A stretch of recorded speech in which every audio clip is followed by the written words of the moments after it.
it's Thomas here, and today we're going to be taking a look at Franks F-Aiptasia. I tried it, and I'm going to show you exactly what happened.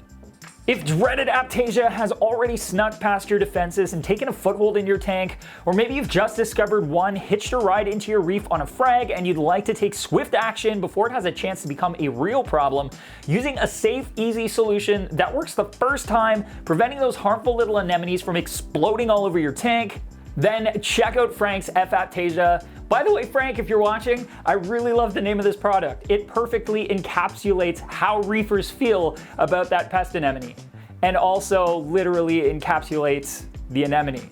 And I'll explain what I mean in a bit.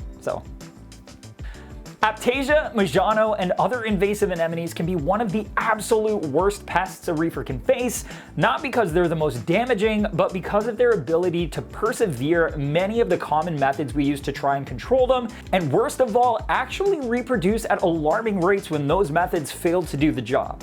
I've tried just about every product out there to deal with pest anemones, and while they all can work to some degree, it's usually a mixture of several approaches that ends up being effective enough to take down Aptasia reliably. A one-stop, single-step solution to dealing with Aptasia is something that reefers like myself have been searching for what feels like forever, but I think we may have just found that solution. Franks F-Aiptasia is the new kid in town, and while it might appear like your average Aptasia remedy at first glance, this formula of white paste isn't meant to be injected into the oral disc, but instead works by completely encapsulating the Aptasia, not only eliminating it, but also preventing it from being able to send out its army of vengeful offspring that would otherwise be left to proliferate throughout your reef. In the box, you'll find Franks F-Aiptasia, the syringe, a long applicator, a curved applicator, and a stir stick. So I went through the trouble of finding some nicely infested rocks of Aptasia so I could show you how this product works with some first-hand results, which I have to admit are actually great. I wasn't sure exactly what to expect. I've used a lot of products that look similar, but this worked well. So let me show you how it works and what exactly it does. First things first, when you open the bottle, use the stir stick to mix it up. It's pretty thick and it separates in shipping, so this is really important. Next, cap it and give it a really good shake just to make sure it is thoroughly mixed up. Now, before we continue, it is critical that you shut off the flow pumps on your tank so you don't accidentally blow any of the stuff around while you're working on those Aptasia. It is designed to kill pest anemones, so I'm sure you can imagine it is also going to be pretty caustic for corals. It will damage corals if it lands on them, so just be careful. Now that the pumps are off, you can fill the syringe with F-Aiptasia. Then choose a syringe tip that's going to work best for the area in your tank that you're going to be working in.